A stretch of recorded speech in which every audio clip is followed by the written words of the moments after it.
Donc, avant de démarrer le diaporama, un petit peu de recul. Il faut toujours du recul en histoire et en géopolitique. Derrière Donald Trump, qui est arrivé le 20 janvier 2017, il y a eu plusieurs présidents qui se sont succédés. Et l'image des États-Unis, c'est un peu comme les papes progressistes, les papes réactionnaires, hein. L'image des États-Unis, elle fait un peu des yo-yo.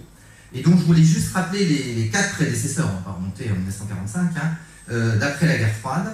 Bill Clinton, janvier 93, janvier 2001, 8 ans, où il tire les dividendes de la paix, puisque la guerre froide est finie, et il fait signer, même si elle n'a pas duré, la paix entre Israéliens et Palestiniens.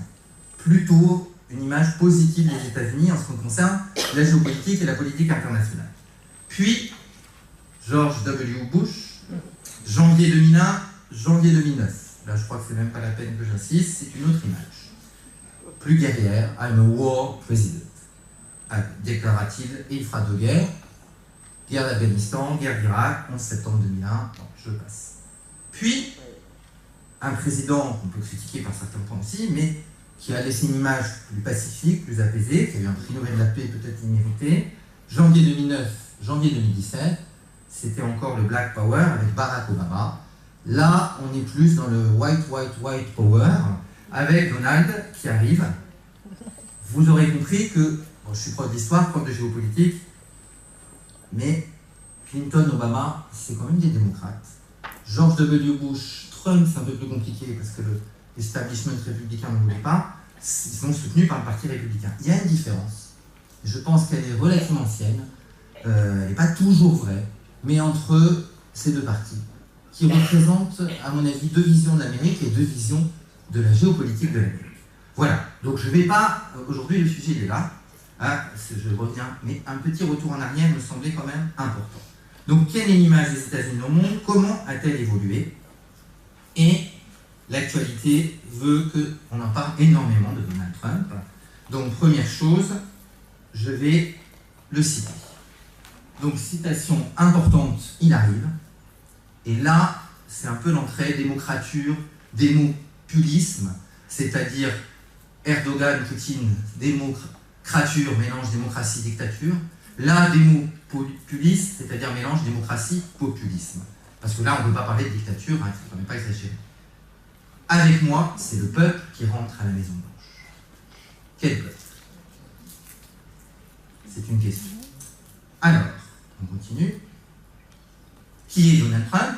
Donc ça y est, on arrive à Trump. Comment est-il devenu une vedette médiatique, et c'est important, de 2004 à 2015? Et vous savez peut-être, ou vous ne savez pas, que Mark Zuckerberg, Facebook, il commence à s'intéresser à la politique. C'est lui qui a créé Facebook en 2004. Donc les médias, ça pèse. Et plus anecdotique, mais il faut aussi qu'il y ait un peu d'humour. Ce ne sera pas trop du black humour, hein, ce sera du white humour ce soir, mais bon. Un petit peu d'humour. Combien de femmes a-t-il épousé? Alors, Donald Trump, il est né le 14 juin 1946. Il a 71 ans. Il prend à 25 ans la tête de son entreprise familiale, donc ce n'est pas un self-made man. Parce que quand on entend self-made man, il est devenu milliardaire tout seul, c'est faux. Il est déjà millionnaire de naissance. Son père a déjà coupé fortune. Et il anime, et c'est vrai, on est aux États-Unis, une émission de télé-réalité The Apprentice, où le grand slogan c'est You are fired, vous êtes viré. Je reviendrai là-dessus tout à l'heure. Il s'affilie très tardivement, c'est pour ça que je ne dis pas un républicain classique. Il ne devient membre du Parti républicain après avoir fait un tour au Parti démocrate d'ailleurs, qu'en 2012. Et il se présente, ça c'est très important, comme un adversaire de l'establishment, c'est-à-dire de l'élite, et du politiquement correct. Donc il n'est pas politiquement correct, et il n'est pas establishment. Donc comment le qualifier déjà? Populiste, réactionnaire, nationaliste, isolationniste, pas sûr. Protectionniste, pas sûr. Climato-sceptique, oui. Il déclare la Chine a inventé le réchauffement climatique pour nuire à l'industrie américaine. Fin de citation. Et en novembre 2016, à la surprise générale des sondages, des médias et de tous ceux qui imaginaient Hillary Clinton prendre tranquillement le fauteuil, il élimine ses concurrents, d'abord républicains, dont un certain Jeb Bush, frère du George W. tout à l'heure, qui avait permis à celui-ci de truquer les élections et de gagner en Floride alors qu'il avait perdu, parce que c'est le gouverneur de Floride de l'époque, Jeb Bush, qui recomptait les voix. Et au bout de 3 mois, on a dit que c'est George W. Bush qui avait gagné, il avait perdu. En fait, Albert Gore avait gagné en Floride, beaucoup de médias l'ont montré, et George Bush, la deuxième fois, a bien gagné, pas la première fois en 2000. Bon, je passe, Jeb Bush, écarté. Bush, c'est l'establishment républicain, c'est le père et le fils. Il y a la Corée du Nord, grand-père, père-fils, mais il y a aussi Papa Bush, fils Bush. Il élimine Jeb Bush, le frère. Et il va s'emparer du pouvoir. On reviendra tout à l'heure sur la carte électorale, mais c'est important de comprendre comment marche aussi. J'aurais pu le mettre en question, mais ça arrivera après, c'est pas l'introduction. Comment marchent les élections aux États-Unis. Et sa vie privée. Alors, quelques petits mots. D'abord, j'ai trouvé cette photo. Alors, vous voyez que je l'attaque un peu ce soir, hein, vous pouvez le défendre. Il y a une demi-heure de questions, hein, mais là, voilà, il était bien, là, voilà. Donc voilà, monsieur Donald Trump. Et on a parlé des femmes avec Emmanuel tout à l'heure. Sa vie privée. Il a épousé en 77 une mannequin athlète tchécoslovaque, mais qui a maintenant 68 ans, à peu près son âge à lui, Ivana. Vous avez à gauche, Ivana. Dont il a eu 3 enfants.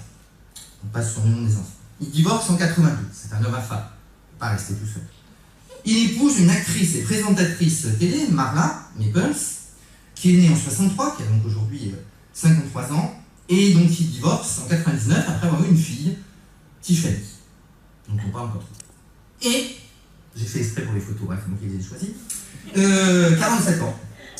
Née en 70, une mannequin slovène, l'actuelle femme de Trump, Melania, dont il a un fils qui s'appelle Baron Trump, qui est né en 2006. Donc voilà, alors, déjà un homme qui soigne son image, 70 ans, première femme 68 ans, deuxième femme 53 ans, quatrième femme 45 ans. C'est la vie privée. Mais aux États-Unis, vous savez que depuis Clinton et depuis toujours, je crois, il y a un mélange qui n'est pas forcément bon, hein, d'ailleurs, entre la vie privée d'un président et la vie publique. Et Obama avait beaucoup joué du fait qu'il avait une femme, donc il aimait depuis longtemps, une famille unie. Bon, là, il a 3 familles. Alors, premier dossier. Là, on n'est plus dans l'introduction.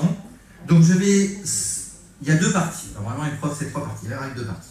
Une série de dossiers géopolitiques ou politiques. Et je commence par les Russes.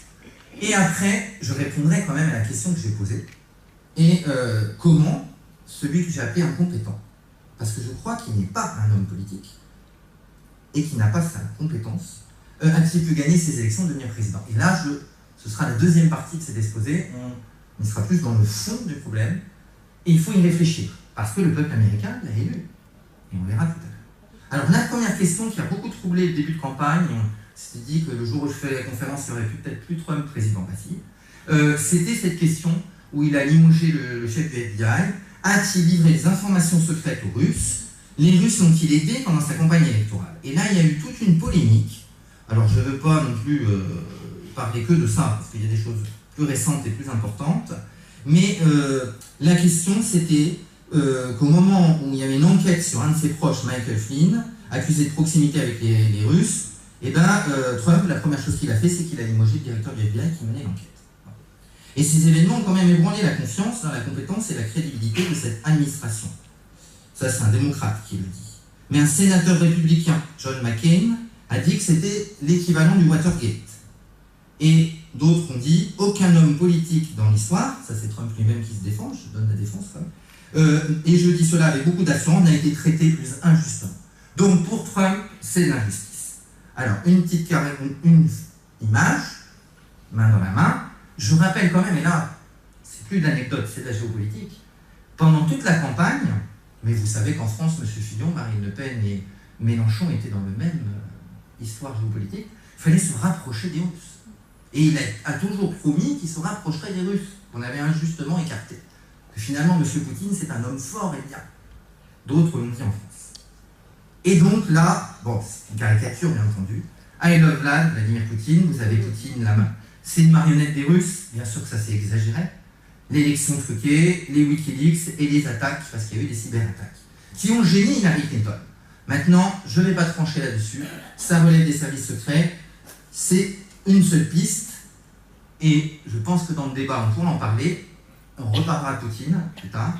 Est-ce que Poutine a favorisé ou pas cette élection? Et est-ce que c'est pas le candidat qui devait se rapprocher de Poutine qui a nommé, je rappelle, secrétaire d'État, c'est-à-dire ministre des Affaires étrangères Rex Tillerson, qui est lui aussi un homme d'entreprise et pas un politique, mais qui a fait énormément d'affaires avec Poutine et qui l'apprécie énormément. Donc ça reste le mystère. On ne va pas trop rentrer là-dedans. Donc voilà, le directeur du FBI, je me suis amusé avec la photo parce qu'il y a marqué exit. Et là, on arrive à une première explication historique et politique. Et ça, il faut le comprendre pour comprendre la suite. Donc comment on peut gagner les primaires républicaines et les élections alors qu'on a d'expérience politique que la télé-réalité dans une émission télévisée. Voilà. Et finalement, aucune expérience. Je ne dis pas qu'il faut que les hommes politiques aient tous 75 ans, enfin il y a 70 ans, mais une expérience politique énorme. Et là, il n'y en a pas. Alors on regarde quand même, et là je vais la laisser sur l'image, cette carte électorale, parce que c'est très important de comprendre que Madame Clinton à ma gauche, elle a eu, donc vous voyez là, oups, ah bah non, si je commence à couper des trucs, là ça va pas aller. Alors je reprends, pardon. Elle a eu 232 grands électeurs, et elle a toute la côte ouest, avec bien sûr les 55 de la Californie, et son état New York, 29, les côtes. Et on voit bien que l'Amérique de Trump, avec l'Alaska ici, c'est l'intérieur des terres avec quelques exceptions. Mais la Floride et le Texas. Et il faut bien comprendre, ça c'est important si vous ne le savez pas, qu'il y a une loi aux États-Unis, c'est the winner takes everything. C'est-à-dire, c'est du tout ou rien. C'est-à-dire, si Mme Clinton fait 49,9 dans un État, mais que Trump fait 50,1, tous les électeurs, les 38 au Texas, les 29 en Floride, sont pour Trump. À l'inverse, dans ma famille américaine qui vit à New York, ils n'ont rien compris, eux. Parce que 70% des New-Yorkais ont voté Clinton. Mais voilà l'image. Alors, problème démocratique. Là, ça dépasse l'histoire de Trump. Trump a gagné, mais Hillary Clinton a fait 2 800 000 voix de plus que Trump. Donc, on serait en France, où existe depuis un certain temps le suffrage universel direct pour les élections présidentielles. Trump perd. On n'est pas en France. On est dans le système américain où il y a 50 États. Chaque État pèse le nombre que vous avez sur la carte derrière moi. Et à partir du moment où il gagne plus de 30 États et qu'il a 500, sur les 538 délégués, il en a 306, ben il a gagné. Et là, il n'y a pas de truquerie. C'est pas l'histoire de Bush, on recompte les voix en Floride. Hein. La Floride, 29, il a gagné large. Il écrase Mme Clinton de 74 délégués. Donc déjà, il faut comprendre ça. Ça, il faut le comprendre pour arriver au pouvoir. C'est que c'est l'Amérique de l'intérieur, et en particulier ce qu'on appelle la Rust Belt, là où il y a des chômeurs blancs et des gens qui ont beaucoup perdu dans la mondialisation, qui ont fait confiance à ce milliardaire pour sauver l'Amérique. America First. Ah, son autre slogan, c'est America First.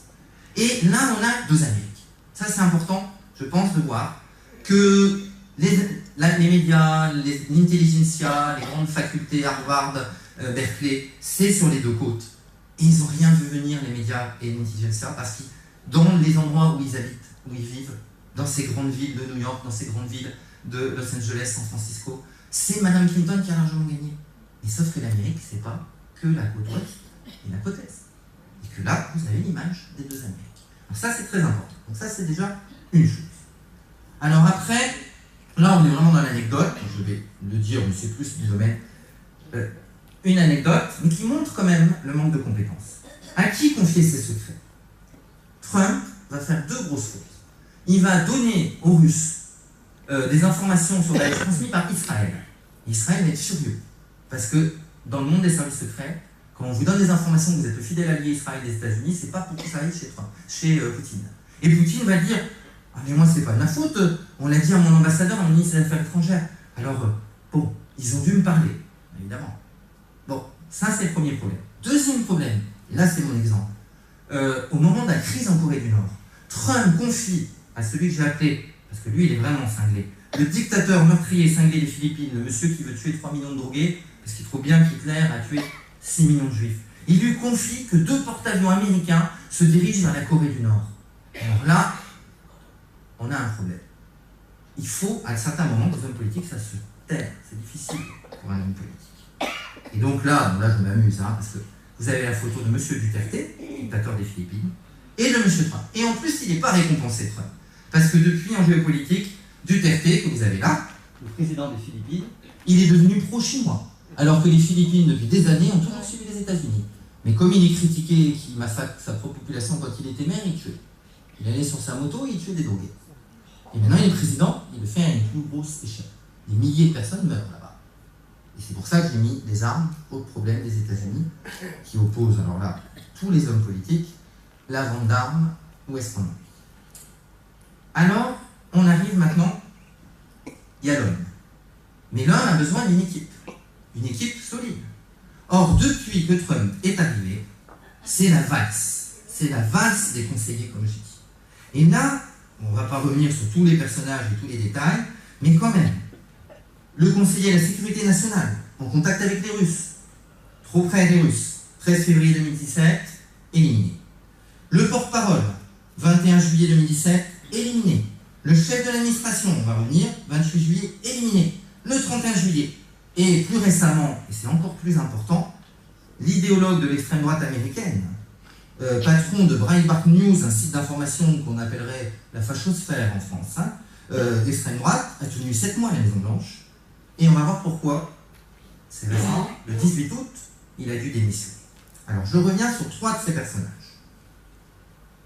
Le plus important, à mon avis, qui fait la une du Time Magazine, le grand manipulateur, Steve Bannon, chef de la stratégie de la Maison-Blanche. Qu'est-ce qui est arrivé? Pourquoi cet homme a été viré? Là, je reviens, je crois que ça, c'est pas anecdotique du tout.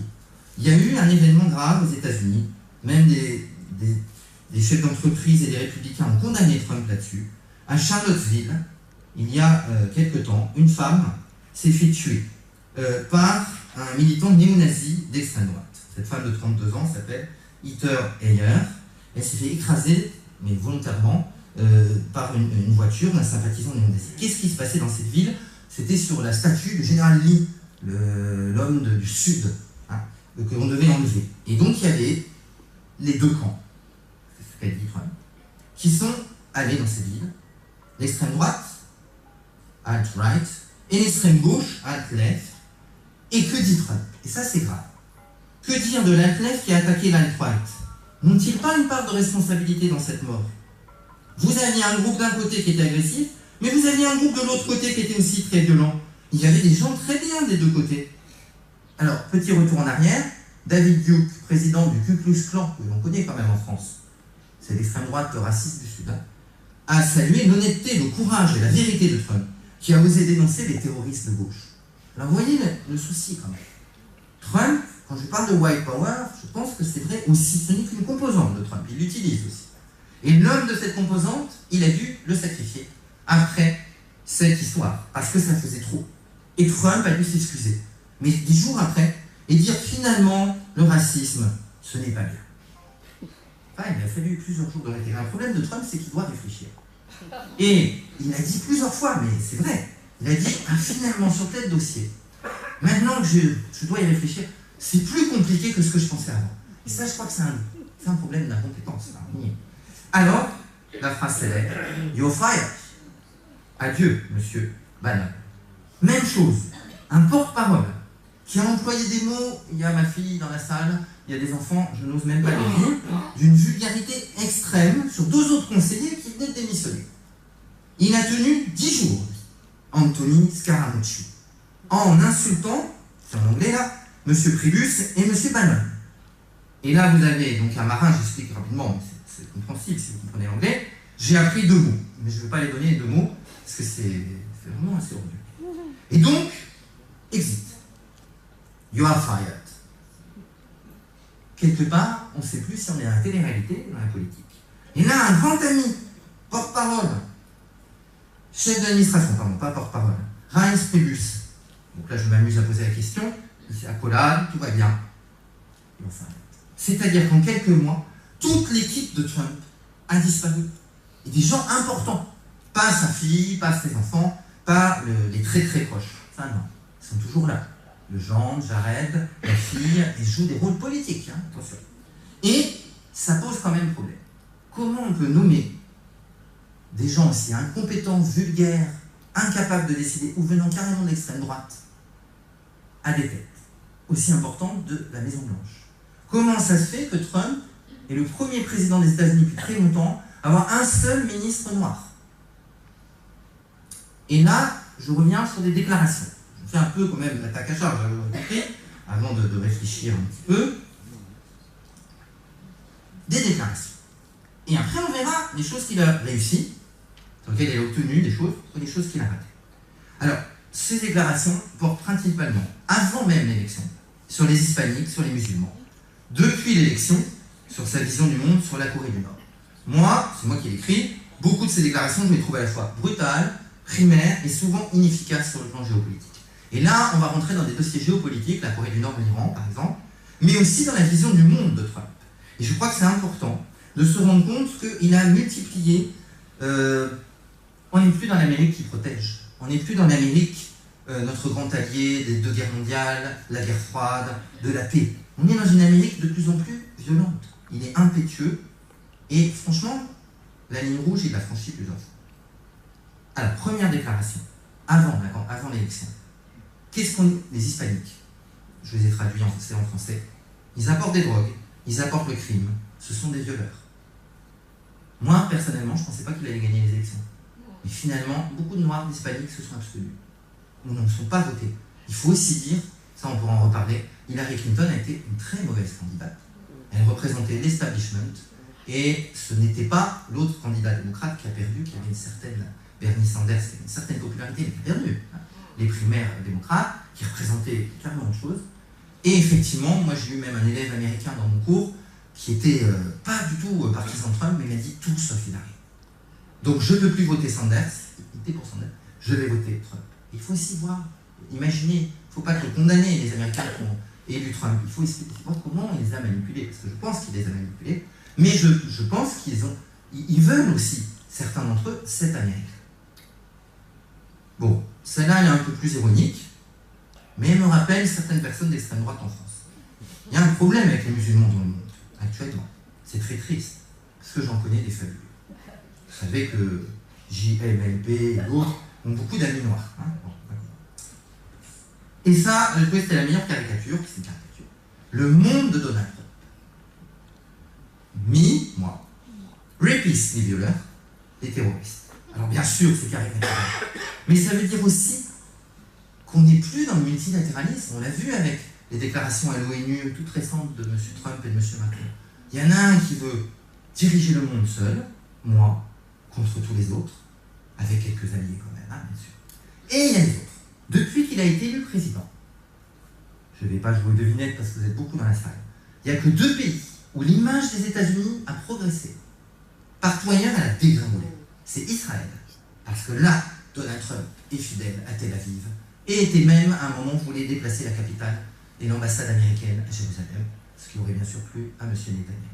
M. Netanyahou et la population israélienne trouvent que c'est un extrêmement bon président, il déteste l'Iran, on en reparlera tout à l'heure. Et en Russie, je reviens à ce que j'ai dit tout à l'heure, les Russes ont une très bonne image de Donald Trump, parce qu'Obama, ce n'était pas du tout leur allié. Donc c'est quand même étonnant que les sondages soutiennent l'image des États-Unis. Le seul endroit de la planète où il fait un carton plein, c'est pas l'Angleterre, c'est pas la France, c'est Israël et la Russie. Alors là, on va arriver aux choses plus récentes. Donc avant la caricature d'ici, il y a eu le Venezuela. Je n'ai pas mis des caricatures sur le Venezuela. Le Venezuela, 12 août 2017, nous avons de nombreuses options pour le Venezuela, y compris une option militaire si nécessaire. 3 jours avant, je rejoins la caricature, Trump promet feu et colère à Pyongyang comme le monde ne l'a jamais vu jusqu'ici. Et le problème de ce type de réaction d'un président des États-Unis, c'est que quand on est dans la rhétorique de guerre enflammée, on risque de provoquer l'attaque qu'on cherche à éviter. Alors bien entendu, ce monsieur-là à droite, il n'est pas innocent qui nous le dictateur de Corée du Nord, bien entendu. Mais, si on prend un autre exemple, l'Iran. Vous savez qu'un des grands actes de paix, on peut y penser après, critiquer, on peut en discuter, se rapprocher de Cuba, l'ennemi de toujours des États-Unis, se rapprocher de l'Iran, mais en échange, on rétablit les relations économiques, mais ils n'auront pas la bombe nucléaire. Ça, c'est Obama. Et qu'est-ce que dit Trump de cet accord avec l'Iran? C'est une catastrophe, c'est un torchon, je vais le déchirer. Et aujourd'hui, l'Iran est au bord de la rupture. Et si l'accord qui a été négocié pour 12 et 13 ans sans bombe nucléaire, ça avantage qui? Ben, le monsieur que j'ai là derrière dans la caricature. Parce que lui, il a déjà 20 à 30 bombes nucléaires. Bon, alors la caricature pour elle-même, elle est en français, je n'ai même pas besoin de la commenter. C'est l'actualité brûlante, on va dire. Et je pense que là, indéfendable dans la Corée du Nord. Mais on a ici des risques. Parce que c'est monsieur Twitter, je voulais dire qu'il parle en 140 mots, ce serait Et en 140 mots, on va dire que la nuance, le côté intellectuel, le laisse. Et alors là, ça m'a amusé, toujours sur la Corée du Nord, donc je traduis pour ceux qui parlent anglais. Clairement, il est fou, et je vais l'arrêter. Et alors là, je me suis amusé, parce que j'ai pris ça à la radio. Il y a eu récemment le ministre des Affaires étrangères de Corée du Nord qui a fait une déclaration en disant Trump est une personne dérangée. Trump est un mégalomane. Ri Yong-ho, ministre des Affaires étrangères de Corée du Nord. Là où c'est amusant, c'est qu'évidemment, en termes de santé mentale, de mégalomanie, le petit-fils du père et du grand-père en Corée du Nord, qui a un culte de la personnalité façon Staline, surpuissant, là on est dans le totalitarisme, il bat, il écrase Trump. Ça n'a rien à voir. Le régime nord-coréen, qui a amené la famine et une dictature absolument inique, mais c'est assez amusant quand même de voir que c'est la Corée du Nord qui dit « vous avez quelque part », et bien sûr Trump répond. Il l'a vu, vous avez vu les images, j'imagine, il veut la destruction totale de la Corée du Nord, il dit que c'est un État voyou, que c'est une bande de criminels. Et il a trouvé un surnom, vous avez peut-être entendu, Rocketman, qui va vers son propre suicide et le suicide de son régime. Alors on peut en rigoler et rester au carré. J'espère qu'on va un peu en rigoler, parce que sinon, je rappelle quand même, 25 millions d'habitants en Corée du Nord, 51 millions en Corée du Sud, Tokyo à portée de missile, 32 millions, la ville la plus grande de la planète. Ils ont déjà eu Hiroshima, Nagasaki, Fukushima. C'est pas un cadeau de recevoir un des 20 missiles. Alors la seule question, c'est est-ce qu'ils peuvent détruire et rayer de la carte du monde la Corée du Nord sans qu'elle ait le temps d'envoyer des missiles? En sachant que Séoul, la capitale du Sud, est à quelques kilomètres et qu'elle est à portée d'artillerie. Et donc, je n'ai pas de Bible et je ne vais pas prier, je ne suis pas Trump, mais en gros, j'espère qu'aucun des deux n'ira trop loin. Alors voilà un dossier sérieux qui se pose. Alors, si on essaye maintenant d'être quand même un peu plus objectif que je l'ai été jusque-là, parce que vous avez vu, j'ai un peu chargé quand même monsieur, qu'est-ce qu'il a réussi depuis qu'il est au pouvoir? Avant de répondre à la question de l'incompétence. Alors, il a réussi quoi? Il a réussi, à mon avis, deux choses. Un, il a réussi à nommer, ce qui n'est pas le plus dur, nommer un juge, mais c'est important, à la Cour suprême des États-Unis, conservateur. Ça a l'air de rien, mais c'est des gens qui demain parlent de l'avortement, de la peine de mort, ou d'autres choses extrêmement importantes. Il y a 9 juges nommés à vie. Donc il a fait basculer, ça c'est une victoire pour son camp et pour le camp républicain et conservateur, un juge conservateur à la Cour suprême. Et pour lui c'est une victoire, pour nous c'est pas sûr, il a retiré de l'accord de Paris sur ce faux réchauffement climatique, parce que c'est une invention des Chinois, son pays. Il a été très critiqué là-dessus. Alors on peut dire aussi, et là je le reconnais, mais on peut en discuter, qu'en Syrie, contrairement à Obama, qui avait dit s'il y a des armes chimiques, on attaque M. Bachar al-Assad, là il y a une attaque d'armes chimiques, mais on est dans l'émotion avec Trump tout souvent. Il voit les images de ses enfants tués à l'arme chimique, et il a bombardé, il a tué pour la première fois des soldats syriens sur un aéroport syrien. Donc il a répliqué. Et il a envoyé la plus grosse bombe conventionnelle, de 10 tonnes je crois, sur l'Afghanistan. Ça on peut en discuter ou pas. Bon, c'est quelqu'un qui est là. Mais, par exemple, quand j'ai dit tout à l'heure qu'il s'est fait élire America First pour un certain isolationnisme ou en tout cas protectionnisme, depuis, il a dû regarder les dossiers. Alors, je donne un exemple tout bête. Afghanistan, c'est l'analyse de Radio-Canada, il avait promis moins d'aventures militaires à l'étranger, moins de soldats. Obama a trop dépensé, et même Bush, c'est-à-dire Irak, Afghanistan, ça coûte trop cher. Et bien depuis qu'il est arrivé, il a envoyé 4000 hommes de renfort, il y avait déjà 8000 hommes sur place. Parce que, oui, il s'est rendu compte que si on laisse les Afghans tout seuls, demain les talibans sont à Kaboul. Tout le travail qui a été fait depuis octobre 2001 est détruit. Donc il y avait 8000 hommes déjà. Au lieu de les retirer, il en rajoute 4000. On dirait 12 000 hommes, il y en a eu plus à un moment donné. Mais, pour voir que là, il y a le grave échec, encore aujourd'hui, j'ai lu l'Obamacare. Il avait promis de retirer l'Obamacare, la sécurité sociale. Le Sénat républicain, aujourd'hui ou hier, a encore dit, parce qu'il y a des républicains intelligents quand même, qu'on ne peut pas maintenant enlever la sécurité sociale à 25 millions d'Américains, sur 316 millions d'habitants.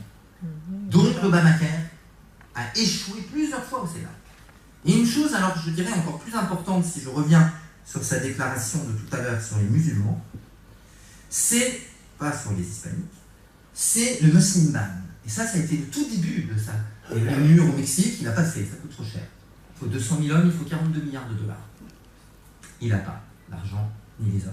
Le mur couvre un tiers de la frontière. Il avait promis un mur payé par le Mexique, qui évidemment ne veut pas payer, sur la totalité de la frontière. Bon. Le Muslimman, je reviens sur Muslimman, il déclare, et là on est en géopolitique et c'est très intéressant, 7 pays sont bannis des États-Unis. Et je vous lis la liste parce qu'elle est importante. L'Irak, l'Iran, obsession de l'Iran toujours, le Soudan, la Libye, la Somalie, le Yémen et la Syrie. Bien sûr qu'il y a des États qui soutiennent les terroristes là-dedans. Mais, 2 absents énormes. Le Pakistan. Touche pas au Pakistan. L'Arabie Saoudite. Petite histoire, 11 septembre 2001, 19 terroristes dans les 3 avions, 15 sont saoudiens. Mais, pétrole. Mais, meilleurs amis. C'est des féministes maintenant, les femmes vont pouvoir conduire. Bon. Donc, touche pas. Et vous savez, les intérêts très forts qu'avait la famille Bush, le genre de George W. Bush, en Arabie Saoudite. C'est, on ne touche pas à la poule aux œufs d'or, la poule à l'or noir. Bon. Et c'est grave. Parce que moi, je suis persuadé personnellement que les 2 pays les plus dangereux pour propager les idées les plus extrémistes de l'islam sont le Pakistan, qui est un pays extrêmement... on en a parlé une fois, et bien sûr l'Arabie Saoudite. Oubliez. Et l'Iran. Je reviens sur l'Iran. C'est une liste de pays sunnites, dont certains sont en guerre civile, mais effectivement, la Syrie, l'Irak avec Daesh. Là, la Somalie, le Yémen, c'est la guerre, tous les jours. L'Iran, ce sont des chiites. Ce sont les premiers à combattre Daesh. Sauf qu'ils sont dans le camp russe. Sauf qu'en 1979, les Américains ont la mémoire, il y a eu des prises d'otages à Téhéran, qu'ils n'ont jamais pardonné. Donc ce qu'a fait Obama, en gros le problème, ça c'est souvent ça en politique, c'est pas que Trump, pas.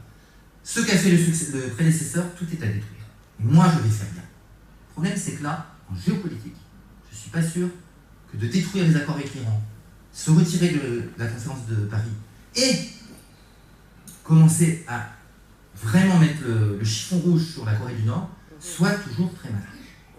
Donc voilà un petit peu où on en est. Alors, ça, je pourrais répondre par la suite, hein, si vous avez des questions, disons, plus précises là-dessus. Alors, j'avance. La réponse à la question, avant d'arriver à la morale. Et là, j'essaye de m'arrêter un petit peu pour réfléchir dans cette deuxième partie. Donc, je veux un peu nuancer mon propos, parce que les images, les caricatures, sinon on va faire du Trump comme Trump. Hein, bon. Pas 140. Donc il est tentant pour un Français d'expliquer la victoire de Trump par les particularités américaines. Oh, c'est les États-Unis, mais en France.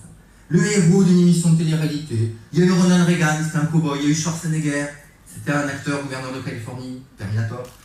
Trump, ce serait les failles de l'Empire américain, aussi, d'un système électoral, que je vous ai un peu expliqué tout à l'heure, où quelqu'un qui a 2 870 000 voix de plus, il perd les élections. Parce que Hillary Clinton avait exactement 2 870 000 voix de plus. Et puis, toujours dans des idées un peu préconçues, Trump à la Maison-Blanche, c'est la preuve de la puissance qu'ont les médias dans un pays qui les a inventés. Et donc c'est normal qu'après l'acteur hollywoodien, on a l'utilisateur frénétique de Twitter. C'est le candidat de la révolution numérique. Ceci dit, on avait déjà dit ça d'Obama. Obama maîtrisait très bien le numérique. Hein. Et il s'est servi d'un système de ciblage, ça c'est vrai par contre, de la population américaine qui est devenue Google et Internet, et qui permet d'avoir en fait sur, je crois, 240 millions d'Américains qui sont là-dessus, plein de renseignements sur ce qu'ils pensent dans la politique, dans leur vie, etc. C'est très dangereux. Je ne suis pas sur Facebook, je sais qu'il y a beaucoup d'élèves sur Facebook. Tout est vendu, hein. C'est vous le produit sur Facebook. Et je reviens à Mark Zuckerberg demain, peut-être le Trump bis. Donc le propos de cette conférence, c'est d'analyser également comment les grands médias se sont plantés, ont joué pratiquement le rôle de Trump. Clinton a été très mauvaise, mais ils ont toujours donné dans les sondages sa victoire, c'est toujours dangereux, on se rappelle 2002 en France, hein, quand bien entendu Jospin devait battre Jean-Marie Le Pen et puis deuxième tour. Et il y a le problème des sondages. Mais aussi, je l'ai dit tout à l'heure, il se présentait comme le candidat anti-establishment, anti-système. Si tout le système lui tombe dessus, ben il dit quoi? Regardez les médias, c'est des vendus, c'est l'establishment, il me tire dessus, c'est moi le vrai américain, le peuple. Et donc, ce que ça nous révèle, bien plus que de stigmatiser les Américains, c'est un changement, je pense, profond de la démocratie libérale aux États-Unis, mais attention, peut-être que ça nous arrivera aussi un jour en Europe. Si un incompétent déclaré, parce que je persiste dans ce que je dis, a pu atteindre le pouvoir dans la plus vieille démocratie du monde, le pays le plus puissant, et être élu par 30 États sur 5 ans, je crois que c'est parce que le contrat social des pays démocratiques a changé. Et là, je voudrais revenir plus loin dans le passé que Clinton. C'est les 30 Glorieuses, la fin des 30 Glorieuses. À ce moment-là, nous étions en croissance. Il y avait une augmentation de la productivité et c'était converti en salaire. Et les classes moyennes augmentaient. Et aujourd'hui, ma femme m'a aidé pour ce morceau de la conférence, aujourd'hui, les classes moyennes aux États-Unis, c'est 50% de la population. En France, 66%. C'est-à-dire que le pays qui disait la middle class et nous, c'est de moins en moins vrai. Et du coup, si la middle class se rétrécit, les classes moyennes, qui sont les deux composantes qui augmentent? Les riches, très très riches, très très très riches, et les pauvres, de plus en plus pauvres. Or, politiquement, je suis désolé de le dire comme ça parce que ça paraît un peu cru, mais les riches sont dangereux, ça on peut comprendre pourquoi. Ils n'ont plus beaucoup de conscience nationale, ils essayent d'échapper à l'impôt, tous les riches, et ils ne cessent de faire l'éloge du capitalisme mondialisé, vous l'aurez compris, dont ils sont bien sûr les principaux bénéficiaires. Mais les pauvres, malheureusement, sont aussi dangereux. Je ne dis pas que la classe ouvrière qu'elle est dangereuse, et les pauvres, ils peuvent s'en remettre et se faire manipuler par un bonimenteur qui va leur promettre le protectionnisme, de revenir en arrière au temps béni où les frontières nous empêchaient de délocaliser au Mexique tous les salaires et les emplois américains. Mais aujourd'hui, il y a l'automatisation, il y a les robots, il y a les ordinateurs, ça détruit les emplois. Est-ce que vraiment Trump peut protéger les pauvres? Je rappelle Madame Thatcher ou M. Reagan, sont des ultralibéraux célèbres, pas Trump.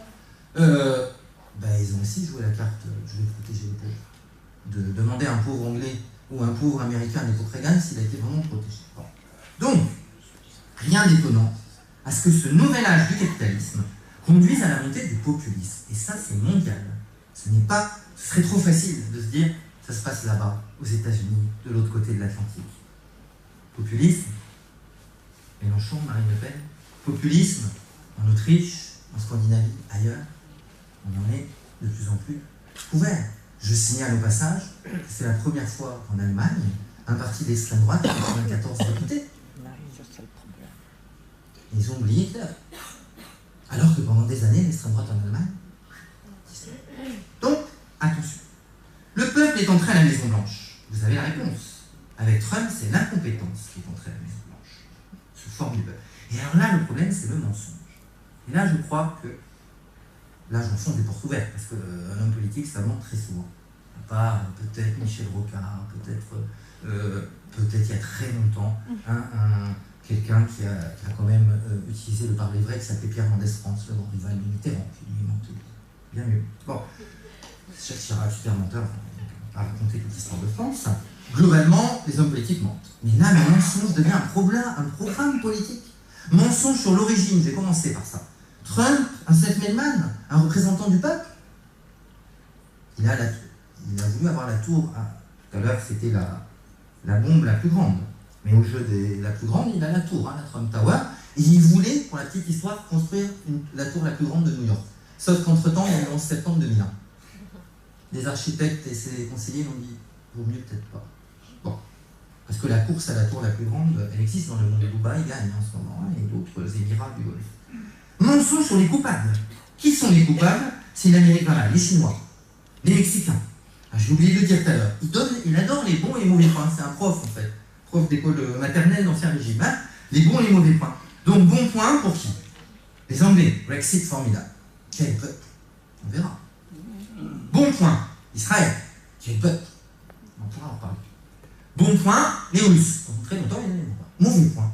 L'Europe. Brexit très bien, l'Europe très mal. Madame Merkel. Il a insulté Madame Merkel quand il l'a reçue. L'Allemagne, fidèle alliée des États-Unis. Oui. L'Europe. La France, l'Allemagne. Bush avait déjà dit, la vieille Europe. Donc, l'Europe méchant. Chinois méchant. Le monde musulman. C'est-à-dire que les méchants, il y en a beaucoup. Donc, toujours stigmatiser des coupables. Et s'il arrive à convaincre le peuple, pas de s'en prendre aux riches, mais aux violeurs hispaniques, mais aux noirs, ça marche. Et mensonge sur les solutions politiques. Et là où c'est grave, déjà en politique américaine, c'est encore plus grave quand on est hyperpuissance. Quand on est les chefs de la planète. Pourquoi il y a autant de monde ce soir ici, c'est peut-être grâce à moi, je ne crois pas. Je crois que c'est plutôt parce que M. Trump, on en parle tout le temps. Bien plus, M. Macron, on en parle beaucoup, mais M. Trump, on en parle énormément. Donc, le dernier point fort inquiétant qui révèle la victoire de Trump, c'est, et à mon avis, là, ça dépasse cette conférence, près de la philosophie, c'est qu'on n'est plus dans un monde rationnel, dans le monde des lumières, dans le monde de la raison. On est dans le monde de l'émotion, de l'irrationnel. Et finalement, Trump, c'est le pire choix des hommes raisonnables. Il est imprévisible, incompétent, irrationnel et parfois haineux. Parfois, c'est un clown drôle. Parfois, c'est un clown triste. Et une partie des électeurs aujourd'hui, mais pas qu'aux États-Unis, semblent avoir cessé d'être des hommes raisonnables quand ils votent. Fillon est un voleur, votons pour lui. Mélenchon dit tout ce qu'il a dit, votons pour lui. Marine Le Pen promet demain un truc bizarre, hein, la sortie de l'euro, mais en gardant l'écu, mais on aura le franc. Enfin, même moi, j'ai rien compris. On y va, il faut voter pour elle. Bon, elle a fait 33% quand même, attention. On dit qu'elle a fait un mauvais score, un mauvais débat. Oui, elle a fait un mauvais débat. Elle peut faire un mauvais score. 33,9, historiquement, on n'a jamais atteint ce score. Et on est à Béziers. On a rappelé Bruno. Donc, est-ce qu'il n'y a pas une réflexion à avoir, là, qui est plus que géopolitique, philosophique, politique, sur l'irrationalité du monde moderne? Est-ce que l'individualisme, qui était rationnel à l'époque des Lumières, n'est pas devenu un narcissisme? Et un des points communs, tout le monde rigole sur Trump et le Corée du Nord, c'est la coiffure. Il faut avoir la coiffure. Et là, on est dans le narcissisme total. Et donc, si je rêve un peu, je me suis amusé quand même. Là, je le dis même plus. Je crois pas. J'y ai cru un peu dans l'été quand il y avait peut-être une procédure d'impeachment sur la Russie. Mais maintenant, je n'y crois pas. Donc, avant d'annoncer les conférences précédentes, en conclusion, qu'est-ce qu'on peut? Je crois qu'il y en a au moins dans la salle qui va essayer de défendre Trump dans les questions tout à l'heure. Donc c'est dur de défendre Trump. Quelques victoires émues par le peuple américain. Mais qu'est-ce que où peut nous mener Trump? Là, je crois que personne ne le sait. Si le peuple américain a choisi un incapable, quel visage donne-t-il au monde? Alors certains peuvent s'en réjouir. Finalement, si à ce monsieur aux États-Unis, l'Europe va se reconstruire, et puis nous, finalement, si les Américains sont bons, tant mieux. Mais c'est un peu égoïste, ça aussi.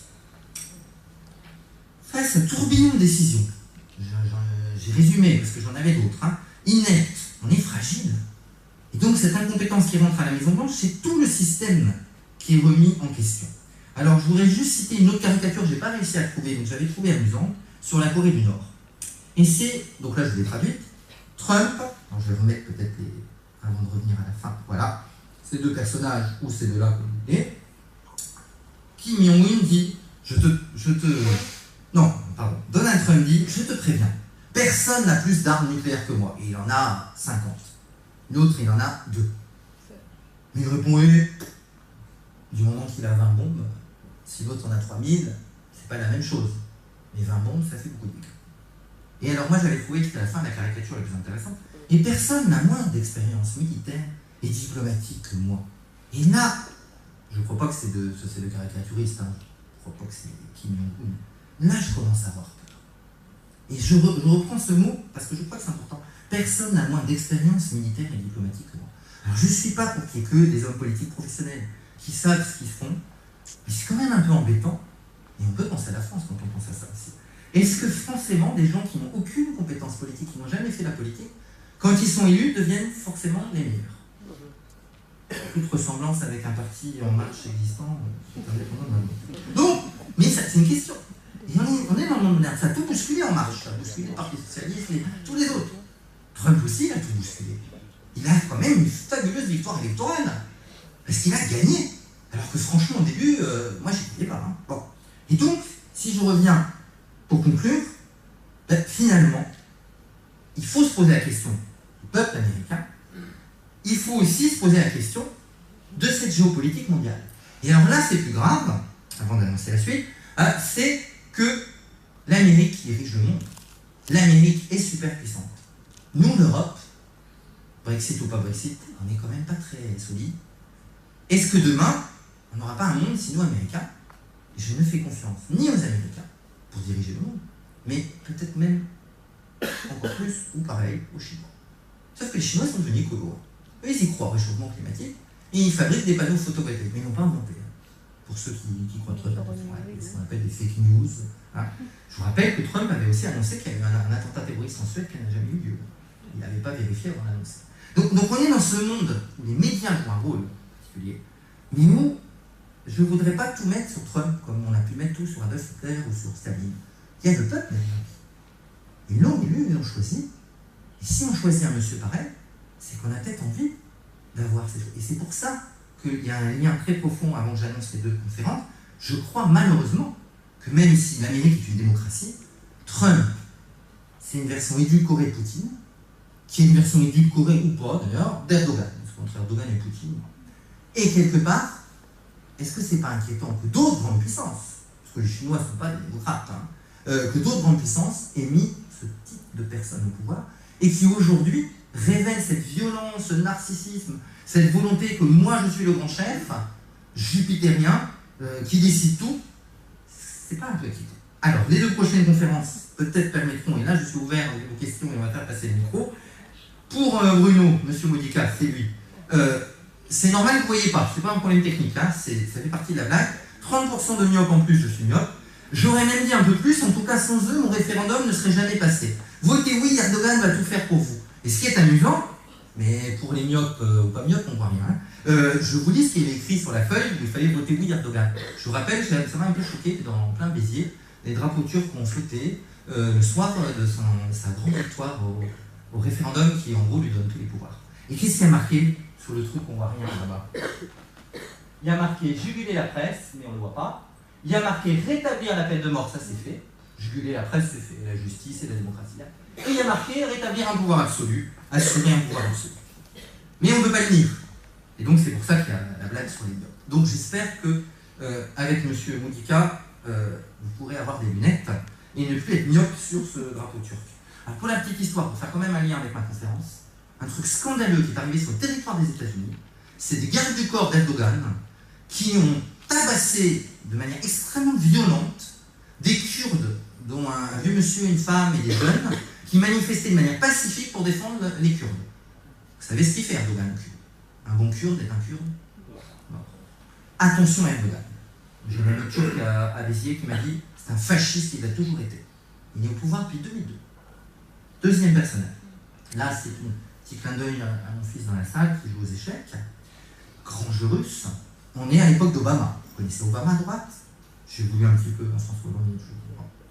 N'oubliez la solution Poutine. Tu gardes ton fou, François Hollande, et je garde mon roi. Pour ceux qui ne le reconnaissent pas, le roi, c'est Bachar el-Assad, le roi de la Syrie. Grand jeu. Le grand jeu. Et donc, le 22 novembre, avec Thomas Mer, là, nous verrons le grand jeu. Là, il sera côté Poutine. Là, moi, j'ai rajouté Obama, parce qu'aujourd'hui, c'était côté américain. Voilà un petit peu la suite. Mais je crois qu'il y a malheureusement des points communs, si on réfléchit, entre la défense des armes, la défense du pouvoir blanc, la défense d'une certaine vision religieuse intégriste, orthodoxe chez Poutine, protestante très spéciale chez Trump. Il y a des points communs aussi. Même si, bien entendu, l'un est une démocrature, l'autre est quand même encore, heureusement pour nous, une démocratie, il y a des garde-fous. Parce que j'ai oublié de le dire, et qui a empêché le Musliman? C'est pas Trump, hein, c'est un juge qui a pu empêcher ça. Parce qu'il y a des contre-pouvoirs aux États-Unis. Et que s'il n'y a pas destruction d'Obamacare, c'est que le Sénat républicain a refusé de voter la destruction d'Obamacare. C'est-à-dire que la grande différence, c'est que quand Poutine, il a un opposant, ou une journaliste qui crie un peu trop sur la Tchétchénie, on retrouve son cadavre. C'est pas la même méthode. Donc attention, hein, je ne suis pas en train de mélanger les trois personnages. Je crois qu'on a commencé soft avec Trump, et que ça va être déjà beaucoup plus sanglant avec M. Modica sur Erdogan, et qu'on atteindra quand même, avec Poutine, ancien dirigeant du FSB, un retour à une Russie annexionniste, militariste en Syrie, annexant la Crimée, qui est quand même beaucoup plus dangereux. Et le problème, c'est que moi j'ai eu des cauchemars des fois. Imaginez ces trois-là dans une salle, à négocier la paix pour le monde. Et si on rajoute le Coréen du Nord, alors là, mais lui il négocie pas. Bon, mais rien que ces trois-là, ça manque de l'OTAN là. Les Russes essaient de se rapprocher des États-Unis. Moi, ça ne me rassure pas que les Russes, les Turcs, les Américains, je ne crois pas que les Chinois pourront les mettre d'accord. besoin de ce genre de personnes. Alors, maintenant, la parole va être à la salle. Je crois que j'ai tenu à peu près mon temps. On devait finir à 7h30 et 7h29. Hein. Donc, je suis prêt à répondre à vos questions. J'ai prévu un petit peu, des fois, des anti-sèches comme tout mauvais élève. Parce que là, j'ai le droit de tricher. On n'est pas en devoir. Et je suis ravi de voir beaucoup de mes élèves, beaucoup d'élèves retraités de l'université du temps libre qui sont fidèles à mes cours de géopolitique maintenant hebdomadaires, des amis et beaucoup de monde. Hein, je suis content. Alors j'espère que maintenant vous allez pouvoir réagir parce que j'avoue que quand même mon titre n'était pas un titre neutre. Aujourd'hui vous n'avez pas eu le cours que je fais au lycée.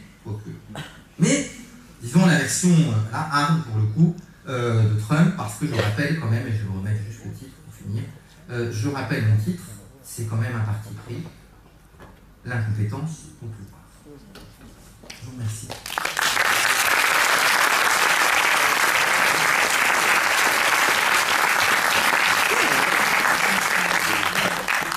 Donc Bruno va s'occuper de vous passer le micro. C'est toujours dur de poser la première question, c'est souvent moi qui la pose, mais là je peux pas. Et donc il faut que quelqu'un se dévoue. S'il y a des gens qui... On a une demi-heure, à 8h, nous allons rendre les locaux. Alors, une question devant et une question derrière. Donc, merci. D'abord, je voulais vous remercier pour cette conférence et surtout prendre le temps d'aller au-delà du bruit médiatique quand on parle de Trump. Donc, si vous me permettez, moi je voudrais faire quelques remarques avant de poser ma question double. C'est au niveau de Trump. Qui est Trump? Tu l'as bien montré, il n'a pas de tracé politique. Trump, c'est un personnage très très singulier, c'est un président très singulier. Il n'y en a eu qu'un avant lui, c'est John Fitzgerald Kennedy. Pourquoi? Parce que Trump, il n'est pas dépendant d'un parti. Il est milliardaire, il a eu besoin de personne. Il l'a toujours dit quand il a fait campagne. Je ne peux pas être corrompu, je suis moi-même milliardaire, on ne pourra pas m'acheter. Et je pense que ça c'est quelque chose qui est très très important quand on parle de Trump. Trump aussi, il a besoin du parti républicain. Et quand on est en France, on entend souvent le discours « Voyez, même le parti républicain lâche Trump ». Notamment sur l'Obamacare, on a vu le parti républicain.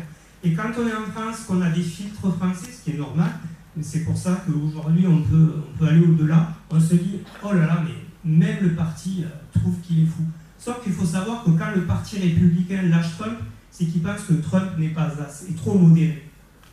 Aujourd'hui, cette semaine, il y a eu une élection, il y a eu deux candidats républicains, un qui était soutenu par Trump et un qui était soutenu par Steve Bannon, dont tu as parlé. Celui qui a gagné, c'est le candidat de Steve Bannon. C'est-à-dire qu'on a un parti républicain aujourd'hui qui est un parti extrémiste. Et ça, il faut bien le comprendre quand tu as parlé du choix déraisonnable. Vu des États-Unis, Trump n'était pas forcément le candidat le plus extrémiste ou le plus irrationnel. Il y avait des candidats lors des primaires dans le parti républicain qui étaient plus irrationnels que lui. Ce qui peut nous choquer et expliquer pourquoi on a fait le choix de Trump. Pour le parti républicain, en tant qu'homme politique, il y a eu le mouvement qu'on appelait le Tea Party. Et le Tea Party, ça a été un séisme dans le parti républicain et ça a été le parti du, entre guillemets, ou sans guillemets, le dégagisme. Ce n'étaient pas les gens les plus pauvres. C'était au contraire, les gens qui avaient un cercle, tu as parlé de la classe moyenne, c'était des gens qui étaient déclassés, mais qui avaient encore des moyens. Et ces gens-là se sont reconnus dans Trump. Donc, effectivement, tout ce qui a été dit sur Trump, ça a lieu, mais vu du système américain, c'est important de comprendre qu'il ne voit pas les choses avec le filtre, et on le voit avec une autre culture. Tu as dit qu'il n'avait pas de programme, si ce n'est le programme c'est moi. En fait, il avait un programme qui date d'assez longtemps et qui est un best-seller, c'est son premier livre. C'est ce qu'il a fait connaître, c'est l'art du deal. Et l'art du deal, ça parle aux Américains. Ça parle aux Américains de tous les partis. Le faire un deal, c'est quand même un des piliers ou du ciment de la société américaine. Ce qui pourrait expliquer pourquoi Trump il est arrivé à percer avec, en plus, comme tu l'as dit, tous les rapports avec les médias qui sont focalisés contre lui. Donc la question que je voulais te poser, c'était, il participe à la dépolitisation, évidemment, du pays. Et donc l'abstention, parce que les plus pauvres ne votent pas. Le taux d'abstention est phénoménal aux États-Unis. les démocrates ont perdu, il n'y a pas beaucoup de voix démocrates qui veulent suffrage universel comme en France. Donc le système ou les limites du système restent valables pour la prochaine fois. Et la question que je voulais te poser, c'était celle-là. On parle de Trump comme un homme politique. Je crois que vous avez bien montré que Trump, c'était un homme politique, peu politique quelque part, mais c'est surtout une marque. Et au final, on trouve que sa politique est irrationnelle, va dans tous les sens, mais peut-être que si on le voyait comme une marque, parce que c'est une marque, Trump, il n'a pas construit des tours, il a donné son nom aux tours. Et c'est comme ça qu'il a gagné de l'argent. On aurait peut-être un meilleur éclairage sur ce personnage. Voilà. Donc, Trump comme marque au lieu comme homme politique. Qu'est-ce que tu en penses? Merci. Alors, je vais essayer de répondre, mais Christopher, il est prof au lycée en section euro et on a des discussions très fécondes. Je savais que j'avais un avocat du diable dans ta présence ce soir, mais il faut écouter tous les sons de cloche, c'est très important. Bon, juste une petite remarque, ça s'est passé dans l'Alabama, ce qu'il vous a raconté, et c'est vrai que l'Alabama, c'est l'endroit de Martin Luther King et Rosa Parks, c'est le sud, très raciste, et effectivement, le candidat de Trump était modéré, et celui qui a gagné, il est les homosexuels, il a mis les 10 commandements de la Bible dans la Cour suprême, il a été viré de la Cour suprême, c'est quelqu'un qui a fait carrière dans la justice, mais qui est, disons, à l'extrême droite de l'extrême droite, et c'est normal que Steve Bannon l'ait soutenu. Et effectivement, la Trump a perdu. C'était une défaite électorale pour Trump parce que son candidat était beaucoup plus modéré que les républicains, hein, mais modéré. Donc ça, c'est tout à fait vrai ce qu'il a dit. Je voudrais juste, parce que j'avais regardé ça, mais je ne pouvais pas raconter tout le... Ça, c'est l'aspect plus politique que géopolitique, mais c'est important. Et c'est le même jour que le Sénat, à cause de 3 républicains, hein, c'est ça. 3 républicains ont refusé de voter la fin de l'Obamacare. Hein. McCain est très, très puissant de ce côté-là. Bon, donc, c'est vrai. Alors maintenant, ta question... là, c'est effectivement, il faut se mettre côté américain. C'est ça qui est difficile. Moi, je suis franco-américain, mais j'ai toujours vécu en France, je suis né à Paris. Je suis allé aux États-Unis que pour les vacances. Moi, je dois reconnaître, pour être honnête, que je viens d'une famille, ce qu'on appelle les Yankees démocrates. Ils votent tous démocrates. J'ai qu'une cousine, qui est le mouton noir de la famille, qui est obèse et qui vote républicain. Elle a soutenu Trump. Bon. Je ne dirais pas paix à son âme, mais bon, voilà. Donc, c'est la seule, toute la famille. Et bon, je pense que ça a dû influencer ce que je raconte aujourd'hui. Bon, maintenant, si je reprends la carte, je pense qu'il faut aussi voir que Hillary Clinton, c'est quand même une dame qui avait promis de faire la sécu à l'époque de son mari, qui était président, et qui a été achetée par les lobbies pharmaceutiques. Quand tu as dit que c'était pas l'homme de la corruption, bah oui, il est riche.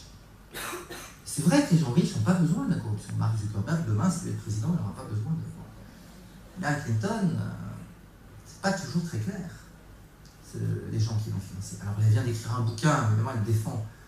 Elle a véritablement échoué. Et il y a des raisons à ça. Et là, effectivement, il faut se pencher sur la société américaine. Alors, je ne sais pas quoi répondre directement à ta question, mais par contre, je pense qu'il y a des gens en Amérique qui n'ont pas apprécié qu'Obama soit président des États-Unis. Et le monsieur dont tu as parlé, qui a gagné, en Alabama, il a dit qu'Obama n'a jamais été américain, qu'il n'est pas né, il fait de la désinformation, il fait des fake news. Hein. Il a dit qu'il n'est jamais été né en Hawaï, et il y a eu tout un combat là-dessus contre Obama, qu'il n'était pas américain. C'est faux. Obama était protestant, était né en Hawaï, son père était kényan musulman, mais c'est pour ça qu'il s'appelle Barack Hussein Obama, mais lui-même était protestant, il était né aux États-Unis, donc avait le droit d'être président. Et ce monsieur qui a gagné là, il propageait ça. Il est anti-homosexuel, ce monsieur. Il est religieux, il ne respecte aucune laïcité, même si les États-Unis ne sont pas un pays. Mais il va trop loin, même pour les Américains.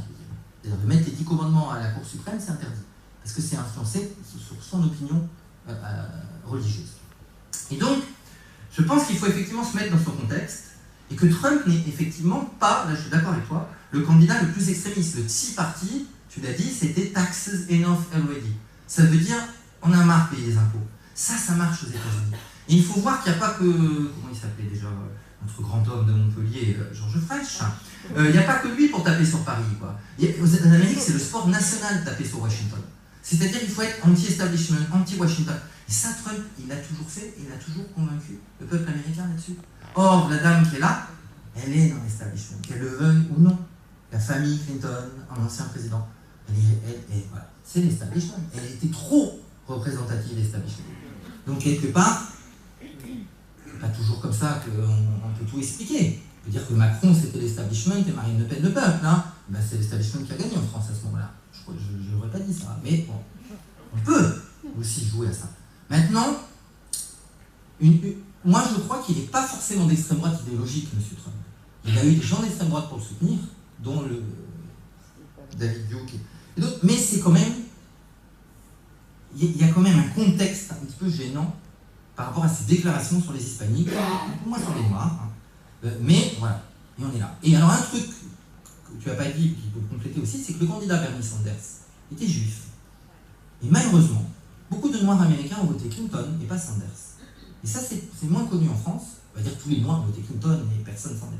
C'est qu'il y a un antisémitisme chez les noirs américains.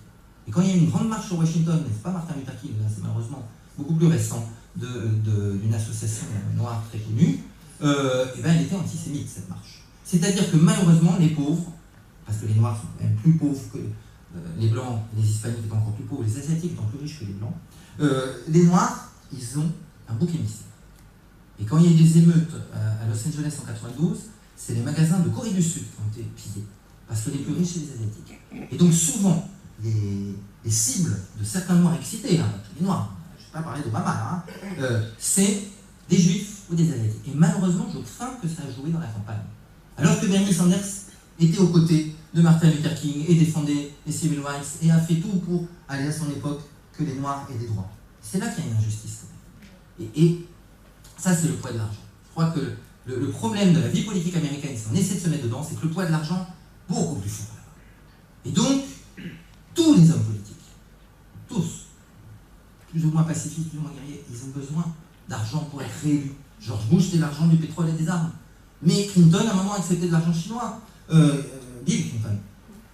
Il faut des financements énormes. C'est des campagnes qui coûtent beaucoup plus cher que chez nous. Nous, on a un monsieur, Sarkozy, qui est un peu dépassé, ses frais de campagne. On l'a pardonné, on est français. Mais ça n'a rien à voir, les frais de campagne de Nicolas Sarkozy, avec les frais de campagne de n'importe quel candidat au présidentiel. Alors maintenant, qui est Trump véritablement? Je pense qu'effectivement, on se fait parfois des fausses images en France, on caricature parce qu'on a un côté anti-américain, un côté français. Moi qui suis moitié français, moitié américain, je sais, même moi je critique parfois trop durement les Américains, alors que mes grands-parents l'étaient, mon père l'était. Voilà, donc je n'ai pas vraiment répondu à la question, je crois qu'on peut nuancer mon propos, mais je continuerai la discussion parce que je sais où retrouver Christopher, le fera de manière sympathique. Voilà, d'autres questions? Il y a monsieur devant. On fait passer. Et j'irai plus vite dans les réponses parce qu'il faut aussi que... Tenez, vous faites passer le micro. Il y ait le maximum de gens qui se posent des questions. Levez la main, monsieur, qu'on voit que c'est vous qui le voulez. On va gagner du temps. Merci. On peut, je crois, pas parler d'une crise vraiment avec la Corée du Nord. Oui. Est-ce qu'il y a un risque de guerre vraiment? Vous pensez que tout ça, c'est du baratin, une inflation verbale, et c'est tout? Alors, la Corée du Nord, je vais essayer d'être synthétique là-dessus. Bon, il y a bien sûr, certains disent, plus on crie à l'ONU, plus on fait des discours qui visent personnellement le chef en face, plus en fait, les diplomates derrière travaillent. Parce que je crois vraiment, là c'est quand même pour vous rassurer, pour ne rentrer pas, vous faites des cauchemars cette nuit, hein, je pense quand même que même Kim Jong-un sait que s'il commence à atomiser la Corée du Sud et le Japon, son pouvoir disparaît. Et donc il y a eu, ça c'était intéressant, au courrier international, des analyses pas de français, mais de magazines du coup japonais ou sud-coréens, qui montrent bien qu'en réalité, à un moment donné, la Corée du Nord a demandé la réunification de la Corée du Sud. Parce qu'ils savent très bien que leur système économique ne marche plus, ils ont une famine, à condition de garder le pouvoir. C'est-à-dire qu'ils voudraient finir un peu comme les Chinois, c'est-à-dire le Parti communiste toujours au pouvoir, mais on fait rentrer les sous. Et ça, le problème, c'est que la Corée du Sud, ça leur coûterait très cher. La Corée du Sud, c'est un pays extrêmement riche. La Corée du Nord, extrêmement pauvre. Donc ça, c'est la solution soft que ce monsieur japonais défendait. Et j'espère quand même, Trump n'est quand même pas tout seul. Il y a l'armée, il y a des diplomates, il y a des ministres. Et puis il y a, comme vous venez de le dire, il y a les mots. Alors les mots, ça va très très loin et très fort avec Trump. Mais après, dans les actions, on peut espérer, et je pense quand même, qu'aucun des deux n'a intérêt à franchir cette limite de balancer un seul missile nucléaire. Alors je ne peux pas prédire l'avenir. Je ne peux quand même pas vous garantir que vous dormirez bien pendant les 3 mois ou les 3 années qui suivent. Hein. Mais je pense quand même qu'il y a une limite et qu'il y a une différence entre l'escalade verbale et l'escalade de la terreur. Parce que là, par contre, s'il y en a un des deux qui commence à vraiment faire ce qu'il dit, là, on est devant un chaos. Hein. Et les Chinois, Trump a un problème. Il insulte les Chinois, il a besoin des Chinois. Il attaque les Chinois sur le plan commercial, mais il signe des traités aussi avec lui, avec la Chine. Parce qu'il sait très bien que sans la Chine, il ne peut rien faire en Corée du Nord. Le parrain de Corée du Nord, depuis la création de la Corée du Nord en 1945, c'est la Chine. L'URSS, après, c'est la Chine. Et donc, on ne peut pas tout décider à deux. Et les Chinois, ils réagiraient. Vous imaginez bien que si on explose, même conventionnellement, la Corée du Nord, la Chine est là. La Chine réagit. Et puis si on explose de manière nucléaire, les retombées elles vont en Corée du Sud et en Chine. C'est pas possible d'imaginer ça. Enfin, j'espère. Ensuite, il y avait monsieur. Vous avez évoqué, vers la fin de votre conférence, au fond, 3 personnages inquiétants. Donald Trump, dont vous avez parlé aujourd'hui, Poutine en Russie et Erdogan en Turquie. Est-ce que vous n'avez pas envie de faire un parallèle avec ce qui s'est passé au moment de la Seconde Guerre mondiale, Hitler qui est élu démocratiquement en Allemagne, comment Mussolini en Italie, je ne sais pas comment il s'appelle, mais au Japon aussi, il y a des élections qui amènent les gens qui vont faire l'axe et qui vont effectivement partir dans quelque chose qui n'est pas un très bon souvenir. Est-ce que, il me semble, moi, d'avoir comme souvenir qu'on a souvent évoqué la faiblesse des gens qui étaient en face de ceux-là. Alors, qu'est-ce qu'il en est des autres dirigeants de ce monde? Et est-ce qu'il y a là des pistes à explorer? Alors, bon, on peut toujours rajouter des livres. Bon, on avait choisi ces 3-là. Mais Netanyahou en Israël, c'est pas une colombe. Il est ravi. Parce que quand Trump dit on va bombarder l'Iran, on va détruire le traité avec l'Iran, Israël était furieux qu'Obama fasse un traité avec l'Iran. Parce que pour eux, le pire ennemi, c'est l'Iran. Si l'Iran est nucléaire, on peut bombarder Israël. Et l'Iran, c'est le Hezbollah. Et l'Iran, c'est Bachar el-Assad. C'est pour ça que j'ai remis Bachar el-Assad. Bien sûr qu'il y en a d'autres derrière. Hein. On n'est plus quand même... Le parallèle, c'est difficile dans l'histoire, parce qu'en 1945, il y a les 3 super grands, et ils décident tous les 3. Là, c'est vrai que le Turc n'est pas un super grand, quand même. Les Russes sont beaucoup moins des pays émergents qu'un pays déclinant. Aujourd'hui, il y a 2 super grands, les Chinois et les États-Unis. Dirigeants chinois, c'est très amusant. Ils ont un discours écolo, ils sont en train de défendre le libre-échange. Au moment où Trump dit libre-échange c'est mauvais, il faut rétablir des frontières et du protectionnisme. On a un discours inversé. C'est les communistes chinois qui défendent le libre-échange. C'est les communistes chinois qui disent l'écologie c'est très important. C'est les communistes chinois qui ont baissé leur démographie. Je ne suis pas en train de dire vive les communistes chinois, mais quand même, sur certains points, ils sont bien plus lucides que ce que j'ai dit. Pourtant, c'est une dictature absolue et je ne défends pas le régime chinois, hein, Tibet, vous voyez. Hein. Donc on est devant 10 dirigeants, effectivement. Je crois que c'est beaucoup plus inquiétant, parce que la guerre froide, il y avait 2 camps, et il y avait des tampons. Puis l'Europe était quand même beaucoup plus puissante à l'époque de Churchill et de De Gaulle. Aujourd'hui, l'Europe est faible, il y a plein de camps. En Syrie, il y a au moins 4 ou 5 camps, si on prend le cas de la Syrie. Tout est plus compliqué. Et des dirigeants dangereux, violents, il y en a beaucoup. Et c'est ce retour. Moi, je voulais plus que interroger uniquement sur Trump et les États-Unis, qui est le sujet d'aujourd'hui, vous interroger sur le populisme, la montée des extrémistes, et le retour. C'est pas qu'on vit dans un pays plus violent. Marseille est moins violent aujourd'hui que dans les années 70. Béziers n'est pas si violent que ça, contrairement à ce que certains disaient, ou disent toujours. C'est pas ça. C'est pas la violence dans la rue quotidienne, mais une violence politique, une violence dans le narcissisme, une violence des pouvoirs. Et on retrouve des solutions militaires, on avance les pions partout. Et ça, c'est inquiétant. Et là, il y a peut-être un point commun, avec plutôt que les 3 grands en 1945, la montée, effectivement, de mouvements militaires en Europe dans les années 30, de mouvements durs. En Pologne, en Allemagne, en Italie, en France, les ligues. On a un retour d'extrême droite, ça, il faut quand même le dire. Et je vous rappelle quand même que Poutine avait reçu, pour la première fois de sa vie, Marine Le Pen a été reçue pendant très longtemps par Vladimir Poutine, qui a trouvé que c'était une candidate formidable. Et que M. Trump a félicité le Brexit. C'est-à-dire qu'on a une espèce de comment dire, pour finir, de coalition des conservatismes des nationalismes.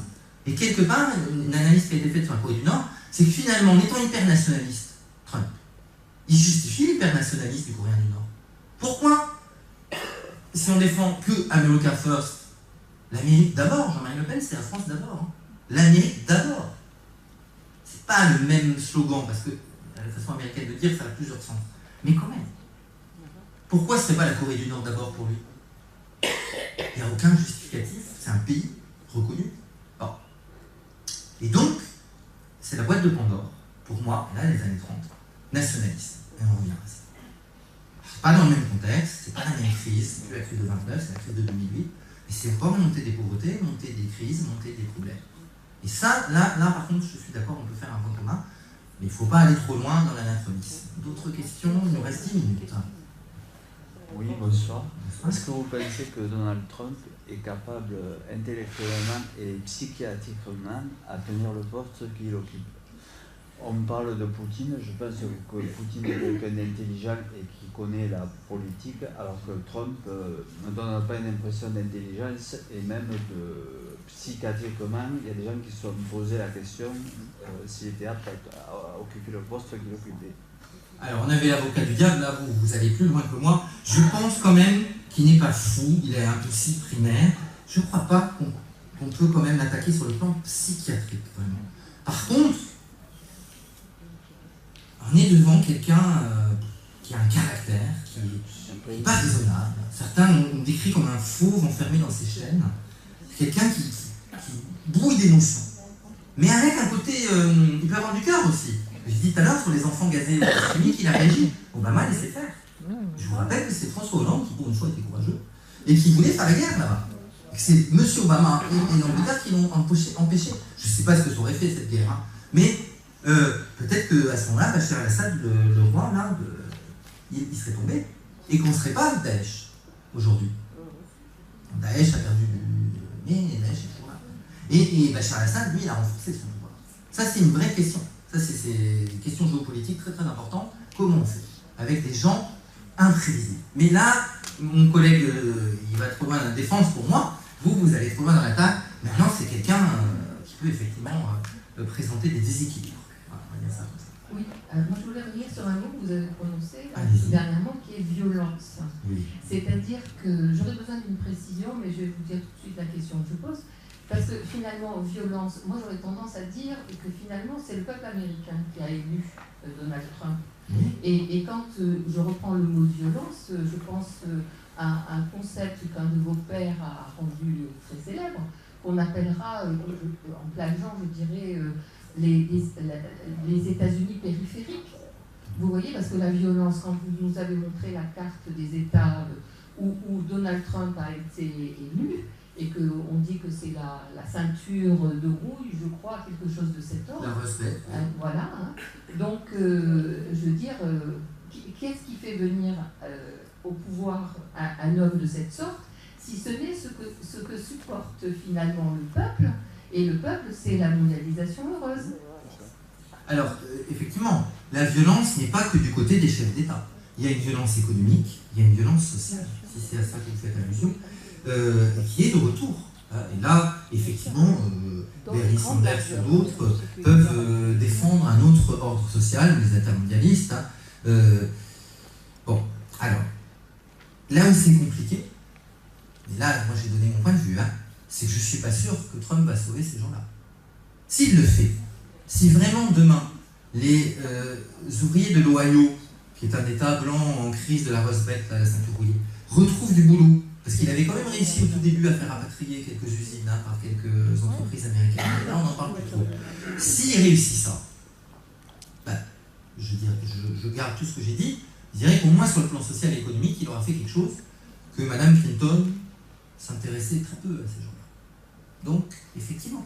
Mais après, s'il ne le fait pas, il les aura manipulés, comme d'autres avant. Et là, on est devant le problème. Je rappelle quand même qu'Adolf Hitler, il a vraiment baissé le chômage en Allemagne. Adolf Hitler, pendant des années, l'Allemagne a un niveau de vie très important. Les Juifs, c'est un peu plus compliqué pour eux.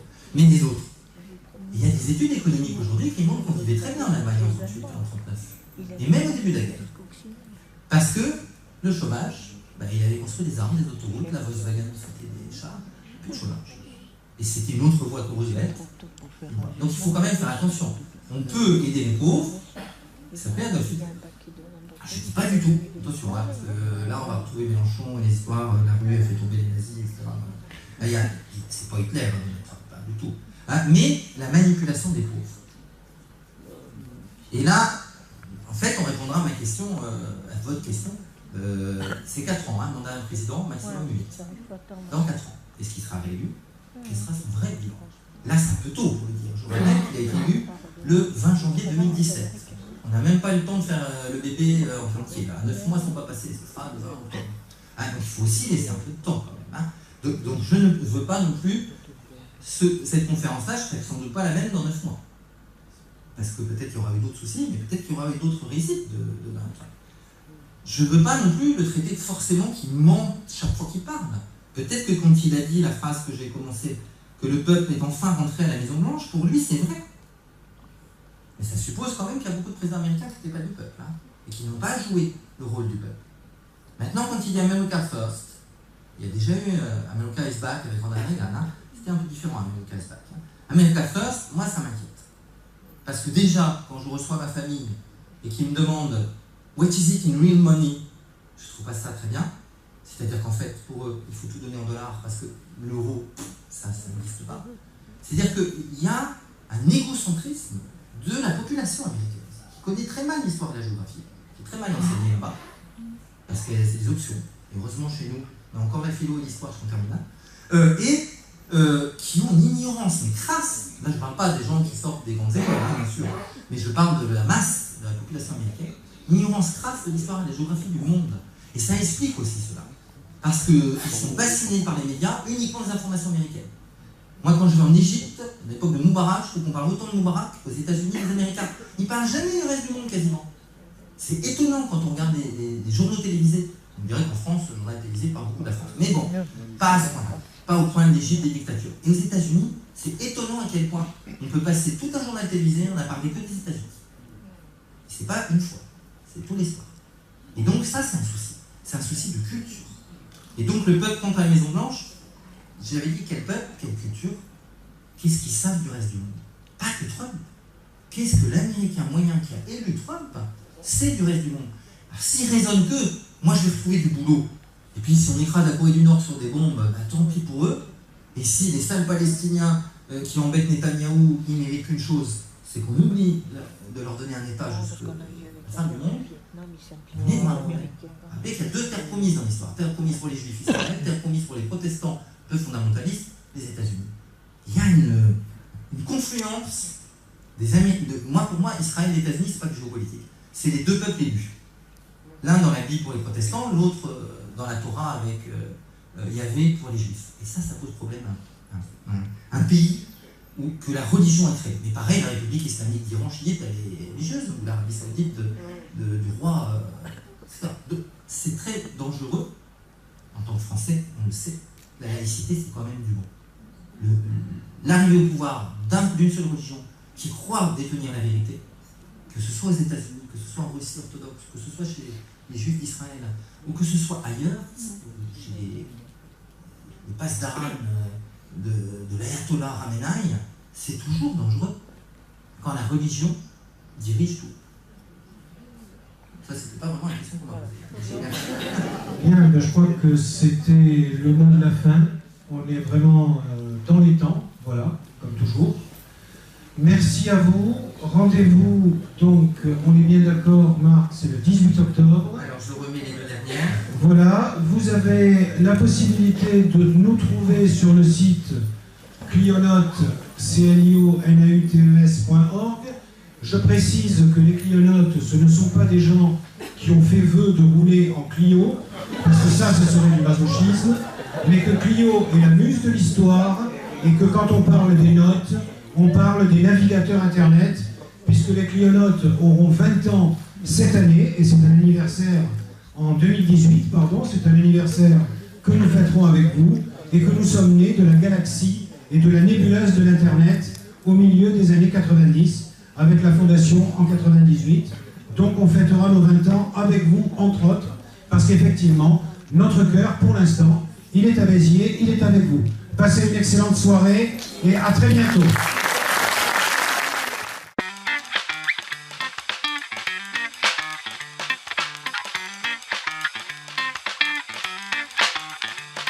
Откройте форточку. Откройте. Не бойтесь свежего воздуха. Прошу вас расстегнуть воротничок и ослабить пояс.